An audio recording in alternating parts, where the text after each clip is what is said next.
नमस्कार, आप देख रहे हैं न्यूज वन इंडिया। मैं हूं आपके साथ उन्नति भटनागर। बुलेटिन का आगाज रामपुर से बड़ी खबर के साथ। आजम खां को बड़ा झटका लगा है। हेट स्पीच मामले में आजम खां दोषी करार। थोड़ी देर में कोर्ट अहम फैसला सुनाएगी। आजम खां की विधायकी पर खतरा मंडरा रहा है। हेट स्पीच मामले में आजम खां दोषी करार किए गए हैं। आजम खां ने अभद्र भाषा का इस्तेमाल किया था। रामपुर की एमपी एमएलए कोर्ट ने दोषी करार दिया है। मिलक थाने में आजम के खिलाफ दर्ज हुई थी एफआईआर। तो देखिए, बड़ी ये खबर है। आजम खां की विधायकी पर खतरा मंडरा रहा है।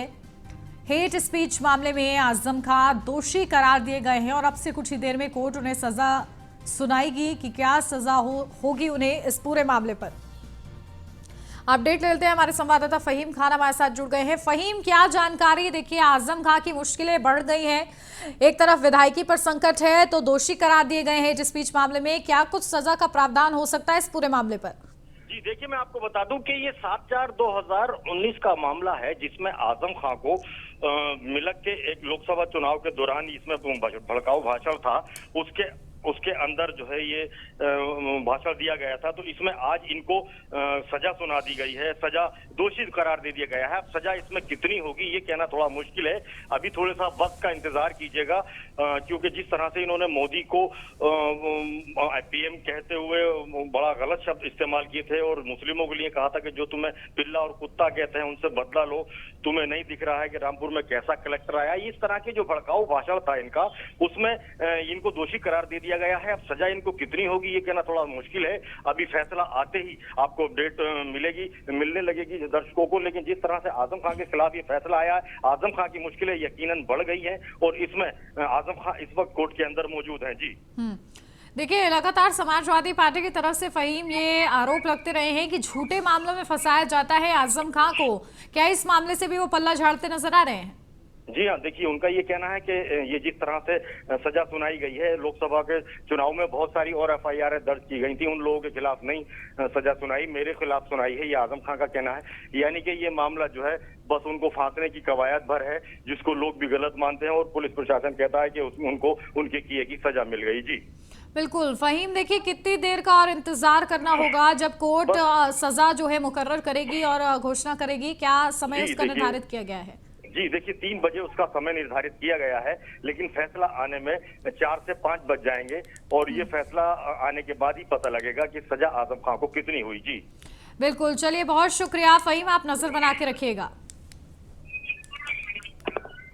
तो देखिए, आजम खां की मुश्किलें और ज्यादा बढ़ने वाली हैं। अब से कुछ ही देर में उन पर सजा का ऐलान किया जाएगा। हेट स्पीच मामले में उन्हें दोषी करार दिया गया है। भारतीय क्रिकेट में अब महिला और पुरुष में वेतन के तौर पर अब कोई भेदभाव नहीं रहेगा। सभी को बराबर मैच फीस मिलेगी। इस बात की जानकारी भारतीय क्रिकेट कंट्रोल बोर्ड के सचिव जय शाह ने दी है। तो देखिए, ऐतिहासिक ये पूरा फैसला है जहां पुरुष और महिला क्रिकेट टीम को एक समान फीस मिलेगी। सभी जो खिलाड़ी हैं उनको एक समान वेतन दिया जाएगा। जितना पुरुष टीम को दिया जाता है, हर एक खिलाड़ी को दिया जाता है, उतना ही महिला टीम के हर एक खिलाड़ी को दिया जाएगा। तो फिलहाल टेस्ट क्रिकेट में एक मैच के लिए 15 लाख रुपए मिलते हैं, जबकि वनडे इंटरनेशनल में पुरुषों को एक मैच के लिए 6 लाख रुपए दिए जाते हैं। बीसीसीआई सचिव जय शाह ने बताया है कि पुरुषों को T20 इंटरनेशनल क्रिकेट में एक मैच खेलने के लिए 3 लाख रुपए मिलते हैं। अब यही फीस महिला क्रिकेटर्स को भी मिला करेगी।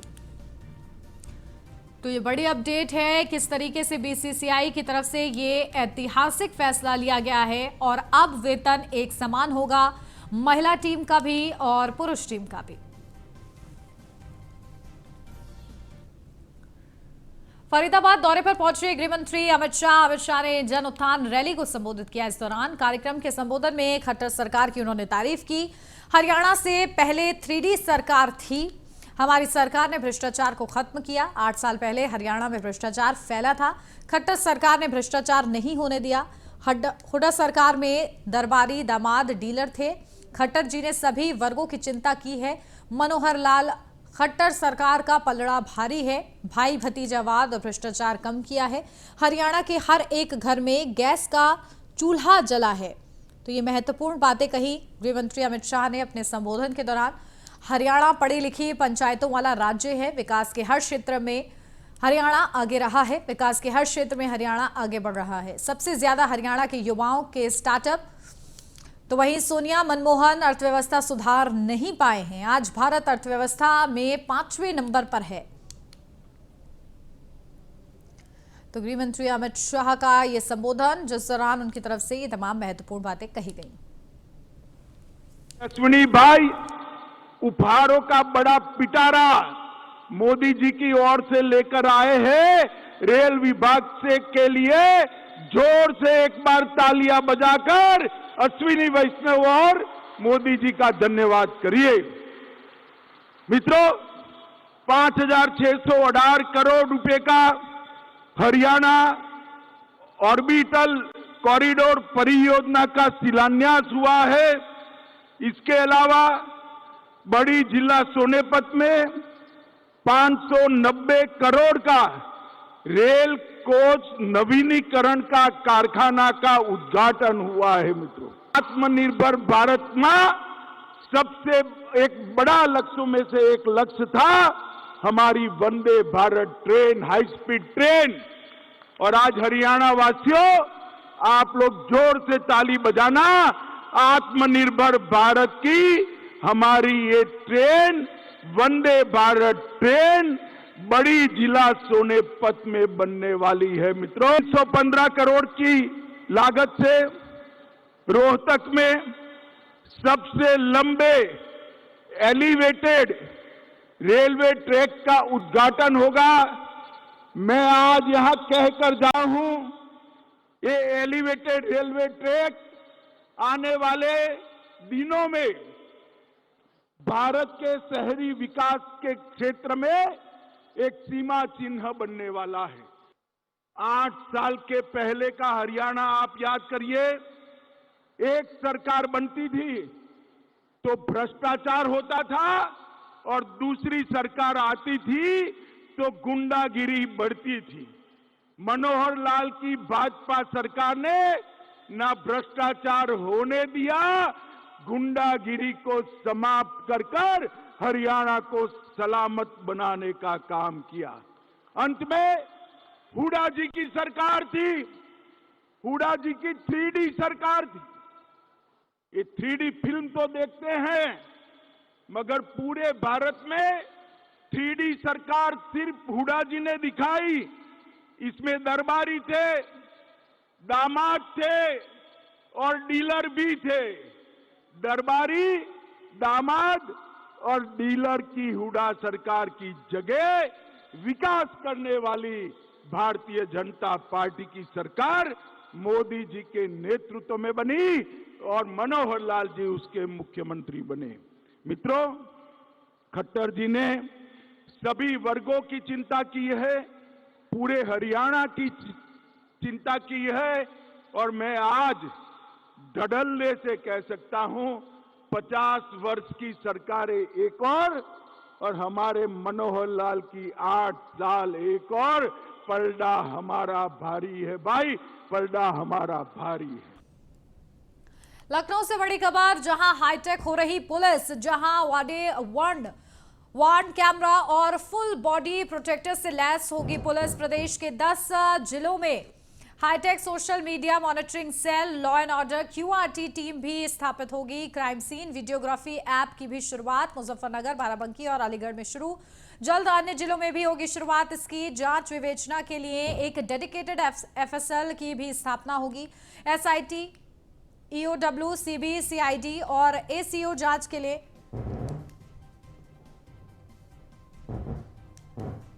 FSL की स्थापना होगी। Dedicated mini technical lab Kannauj में विकसित किया जा रहा है। कन्नौज, अलीगढ़, गोंडा और बरेली में फॉरेंसिक लैब शुरू। 66 जिलों में अस्थायी फील्ड यूनिट की स्थापना। 66 जिलों में अस्थायी फील्ड यूनिट की स्थापना के साथ ही देखिए किस तरीके से आधुनिकीकरण किया जा रहा है। पूरी तरीके से हाईटेक हो रही है यूपी पुलिस। और अपडेट लेते हैं, हमारे संवाददाता SK वाजपेयी हमारे साथ जुड़ गए हैं। SK, देखिए किस तरीके से पुलिस को हाईटेक किया जा रहा है ताकि अपराध जिस तरीके से बढ़ रहे हैं उन पर अंकुश लगाया जा सके, और इसके लिए पुलिस के हाथों में एक बड़ी पावर भी दी जा रही है और टेक्निकल कहीं ना कहीं बड़ा इंप्रूवमेंट किया जा रहा है। बिल्कुल निश्चित तौर पर, क्योंकि अगर हम देखें तो लगातार मुख्यमंत्री योगी आदित्यनाथ 2017 से सत्ता संभालते ही कोशिश कर रहे हैं कि पुलिस का मॉडर्नाइजेशन किया जाए। यही एक वजह है कि पिछले अगर हम 4 बजट को देखें तो उत्तर प्रदेश सरकार की तरफ से बड़ा बजट उत्तर प्रदेश के गृह और पुलिस विभाग को दिया गया और लगातार पुलिस को जो आज की जरूरतें हैं उस हिसाब से हाईटेक किया जा रहा है। चाहे हम देखें बॉडी वॉर्न कैमरा हो या फुल बॉडी प्रोटेक्टर हो, उससे लगातार पुलिस कर्मियों को लैस किया जा रहा है। प्रदेश के 10 जिले ऐसे हैं जहां पर hitech social media monitoring cells चल रहे हैं। साथ ही साथ लॉ एंड ऑर्डर के लिए क्यूआरटी टीमें लगातार स्थापित हो रही हैं। जो क्राइम सीन होता है वहां पर भी वीडियोग्राफी ऐप की सुविधा शुरू की जा रही है, ताकि किसी भी जगह पर अगर कोई घटना होती है तो उसकी वीडियोग्राफी को लंबे समय तक स्टोर किया जा सके, उसका डेफिनेशन किया जा सके और उस पर जो फॉरेंसिक जांच होती है कहीं ना कहीं उसको तेजी के साथ आगे बढ़ाया जा सके। कहीं ना कहीं उसके लिए ये बहुत ही महत्वपूर्ण है।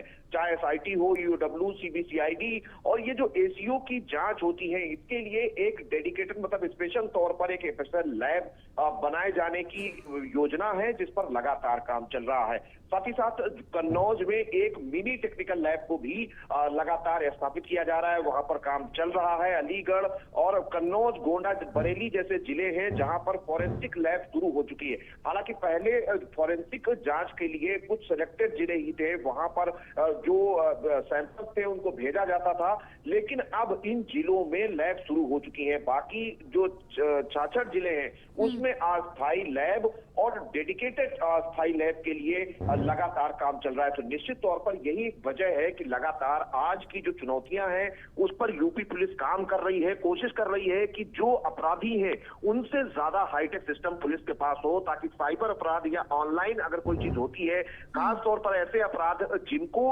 एफएसएल जांच या फिर जिनके फॉरेंसिक जो नमूने हैं बाहर जाते थे, वो प्रदेश में ही बेहतर ढंग से एनालाइज किए जा सके और दोषियों को जल्द से जल्द कठोर से कठोर सजा दिलाई जा सके। तो लगातार उस दिशा में यूपी पुलिस आगे बढ़ रही है और ये बहुत सारे जो चीजें हैं वो दिखा रही है कि उत्तर प्रदेश पुलिस लगातार दिन प्रतिदिन हाईटेक होती जा रही है। यही वजह है कि अपराध का ग्राफ धीरे धीरे कम होता हुआ दिखाई दे रहा है। जी बिल्कुल। और देखिए, एसके 66 जिलों में अस्थायी फील्ड यूनिट की स्थापना है, लेकिन जल्द ही 75 जिलों की अभी पूरी कार्यशैली बना ली गई होगी।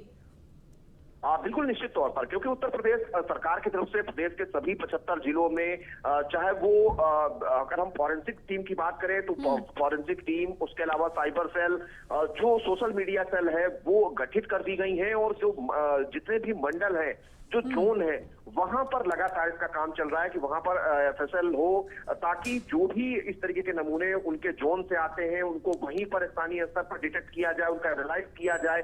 जो अपराध है उसकी क्या श्रेणी है और किस तरीके के चीजों का प्रयोग किया गया है, उसकी जांच बेहतर ढंग से की जा सके, ताकि जो अपराधी हैं उनके खिलाफ कठोर एक्शन तेजी के साथ हो सके। तो चाहे वो उत्तर प्रदेश सरकार की तरफ से फास्ट ट्रैक कोर्ट बनाने की बात हो या यूपी पुलिस को हर वो सुविधा देने की बात हो जिससे उनकी सुरक्षा भी बेहतर हो और साथ ही साथ जो जांच के तरीके हैं वो जो नए अत्याधुनिक तरीके हैं उस हिसाब से जांच की जाए, उसके लिए उत्तर प्रदेश सरकार की तरफ से लगातार काम हो रहा है। यही वजह है कि लखनऊ में प्रदेश की पहली फॉरेंसिक यूनिवर्सिटी भी लगातार बन रही है, ताकि अगर इस तरीके के कोई भी नमूने फसल में आते हैं और अगर वहां एनालाइज नहीं हो पाते हैं तो उनको लखनऊ भेजा जाए और कोशिश की जाए कि दूसरे प्रदेशों पर जो निर्भरता है वो खत्म हो। तो निश्चित तौर पर लगातार यूपी पुलिस कहीं ना कहीं उस दिशा में आगे बढ़ती हुई दिखाई दे रही है।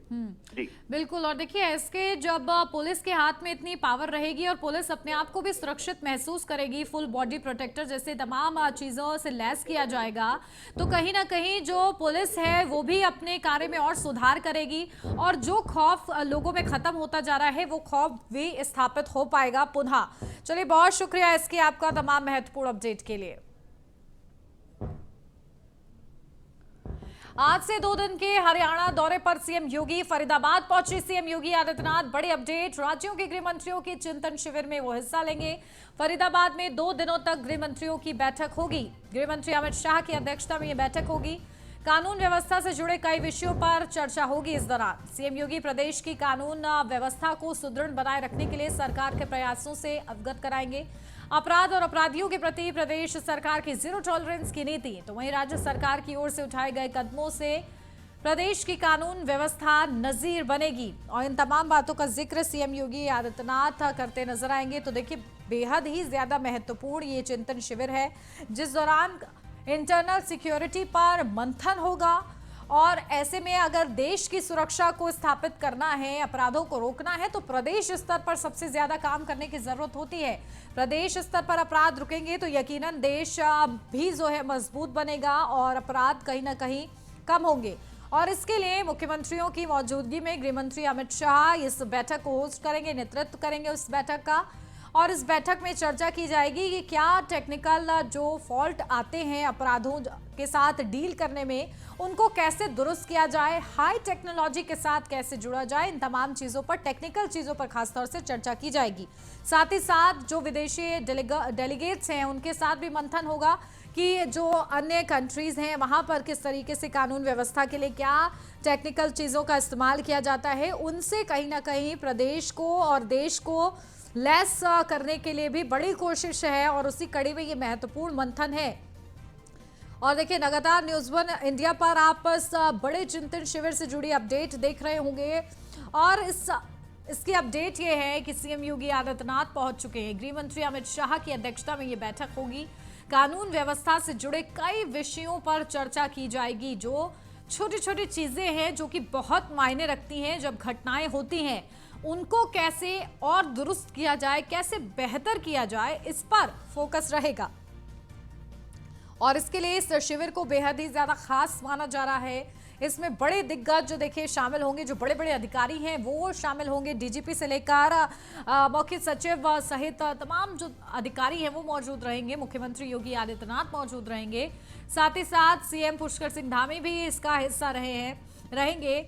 और इस पूरे जो बैठक है, जो चिंतन शिविर है, उसका नेतृत्व देंगे गृह मंत्री अमित शाह। और 2 दिन का देखिए ये शिविर है, जिस दौरान 2 दिनों तक मंथन किया जाएगा और उसके बाद फाइनल डे पर खुद प्रधानमंत्री नरेंद्र मोदी वीडियो कॉन्फ्रेंसिंग के जरिए जुड़ेंगे और अपना विचार इसमें रखेंगे। तो बड़े सुझाव प्रधानमंत्री नरेंद्र मोदी भी दे सकते हैं, लेकिन इस पूरे शिविर का, मंथन शिविर का एक ही उद्देश्य है कि किस तरीके से इंटरनल सिक्योरिटी को और ज्यादा बेहतर किया जाए, क्योंकि वो गृह मंत्रालय के अंडर आता है। और इसके लिए गृह मंत्री अमित शाह इस बैठक को होस्ट करेंगे और पूरी तरीके से इस बैठक में फोकस यही होगा कि क्या ऐसा सुधार करने की जरूरत है, किस तरीके से हाई टेक्नोलॉजी के साथ जुड़ते हुए कानून व्यवस्था की नीतियों को अपनाना है, ताकि कानून व्यवस्था में कोई खामी ना आ पाए देश स्तर पर, प्रदेश स्तर पर। उसके लिए बाकायदा एक योजना जो है तैयार की जाएगी और इसके लिए एक ब्रीफ स्टडी भी होगी कहीं ना कहीं,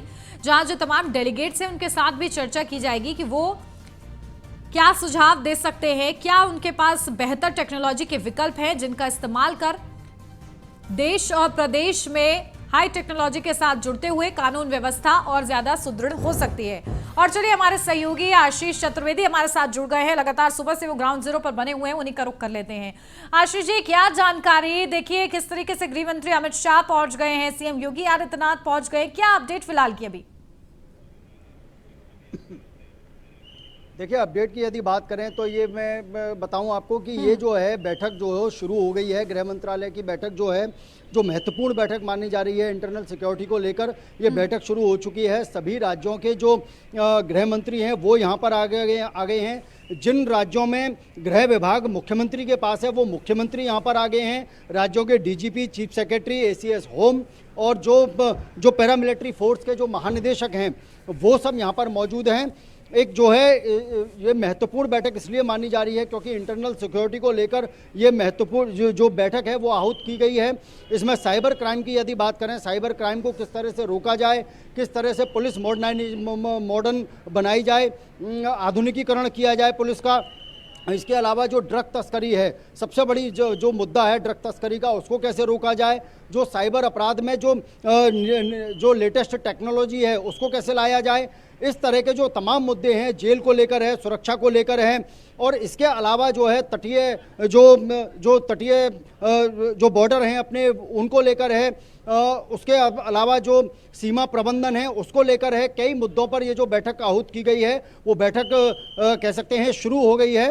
और ये बैठक जो एक खुले मंच पर जो हो रही है, जिसकी अध्यक्षता खुद केंद्रीय मंत्री गृह मंत्री अमित शाह कर रहे हैं, उसमें जो राज्यों के मुख्यमंत्री हैं, जो राज्यों के गृह मंत्री हैं, अधिकारी हैं, वो सब एक छत के नीचे वहाँ पर बैठेंगे और अपने अपने जो है सलाह देंगे, अपने अपने जो है जो कार्यों का अनुभव है वो साझा करेंगे और किस तरह से डेवलपमेंट किया जाए, किस तरह से इम्प्रूवमेंट लाया जाए, उसको लेकर भी बात करेंगे। जैसे कि पुलिस की आधुनिकता को लेकर जो बात करें, उस पर चर्चा होगी कि पुलिस को और ज़्यादा एक्सपर्ट कैसे किया जाए, ऐसी क्या टेक्नोलॉजी है साइबर क्राइम की जिनको लाया जाए, जिनकी वजह से साइबर अपराध जो है रोका जाए, जल्दी से जल्दी ट्रेस हो, उसको रोका जाए। जो ड्रग तस्करी है, ह्यूमन ट्रैफिकिंग है, उसको कैसे रोका जाए, उसको कैसे ट्रेस किया जाए। तो कह सकते हैं कि ये बड़ा जो है चिंतन शिविर, जिसका नाम दिया गया है गृह मंत्रालय की, एक बड़ी बैठक है जिसमें से ये निकल कर आएगा। और एक बात और बता दूं कि ये जो बात निकल कर आ रही है, ये खबर सूत्रों के अनुसार ये भी निकल कर आ रही है कि ये जो है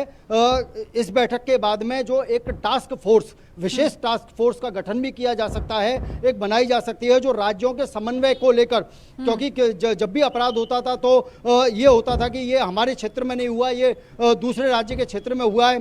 तो इस तरह की जो है एक साइबर जो स्पेशल टास्क फोर्स है उसको गठित किया जाए, जिससे कि सभी राज्यों का एक उसमें समन्वय का समावेश हो और जितनी जल्दी हो सके वो जो अपराध हुआ है उसको कंट्रोल किया जाए। जी बिल्कुल आशीष जी, देखिए किस तरीके से हर छोटी बात पर फोकस रहेगा इस बैठक में जो कि कानून व्यवस्था से जुड़ी होगी।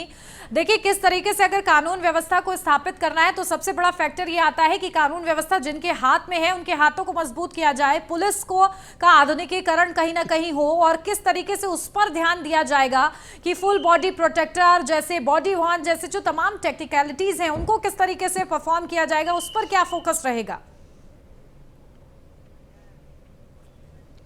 देखिए सबसे बड़ा मुख्य बिंदु जो है पुलिस आधुनिकीकरण को लेकर है, क्योंकि इंटरनल सिक्योरिटी की जब बात करते हैं हम तो पुलिस ही आती है। इसके अलावा जो इंटेलिजेंस ब्यूरो है, वो जो हमारी आईबी के इनपुट्स आते हैं, आईबी है, रॉ है, पुलिस है, ये हमारी आंतरिक जो है सिक्योरिटी के जो है इनके हाथ में है। तो यदि इसको, सबसे बड़ी बात ये है डिजिटल किस तरह से किया जाए, क्योंकि आज का जो आधुनिकता का युग है, डिजिटल युग कहा जा सकता है कि जो सबसे ज़्यादा जो साइबर अपराध होते हैं वो जो डिजिटल के माध्यम से होते हैं। हालांकि पुलिस ने बहुत इंप्रूवमेंट किया है, काफ़ी टेक्नोलॉजी को लेकर आए हैं, लेकिन इसके अलावा भी और क्या टेक्नोलॉजी को लेके आ सकते हैं साइबर क्राइम को ज़्यादातर करने के लिए, जो ह्यूमन ट्रैफिकिंग है उसको रोकने के लिए। तो इसको पुलिस को आधुनिकता को और किस तरह से लेके जाए, क्या क्या इक्विपमेंट्स क्या लाए जाएं, क्या टेक्नोलॉजीज लाई जाएं, जिसकी वजह से जो है पुलिस और ज़्यादा मॉडर्न हो, पुलिस जल्दी से जल्दी ट्रेस करे। क्योंकि साइबर अपराध जो होते हैं, साइबर क्राइम जो करते हैं साइबर अपराधी हैं, वो कहीं ना कहीं शातिर माइंड होते हैं, बहुत ज़्यादा क्लेवर माइंड होते हैं और शातराना अंदाज से वो काम करते हैं। हालांकि पुलिस उसको शॉर्ट आउट करती है, लेकिन उसमें थोड़ा काफ़ी देर लग जाती है। इन सबको ही मद्देनज़र रखते हुए गृह मंत्रालय की ये बैठक जो है वो आयोजित की गई है, एक आयोजन किया गया है। गृह मंत्रालय की 2 दिवसीय बैठक है।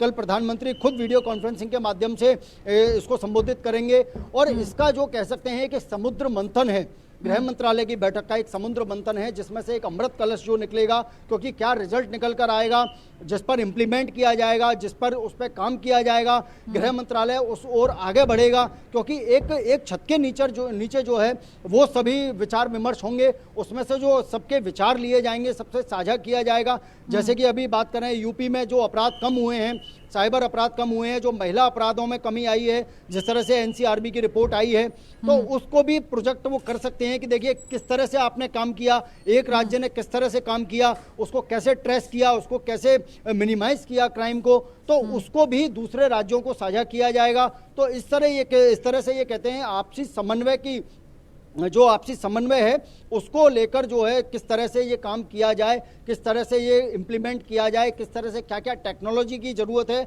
जो टेक्नोलॉजी लाई जाए। तो कह सकते हैं एक बड़ी जो है महत्वपूर्ण बैठक गृह मंत्रालय की वो शुरू हो गई है और 2 दिवसीय बैठक है, आज भी है, आज शाम तक चलेगी और फिर कल सुबह योग शिविर के बाद में फिर ये बड़ी बैठक, एक मैराथन बैठक जो है वो शुरू होगी और कल शाम 5 बजे तक ये बैठक चलेगी। जी ठीक है आशीष जी, आप लगातार नजर बना के रखिएगा। बहुत शुक्रिया फिलहाल आपका।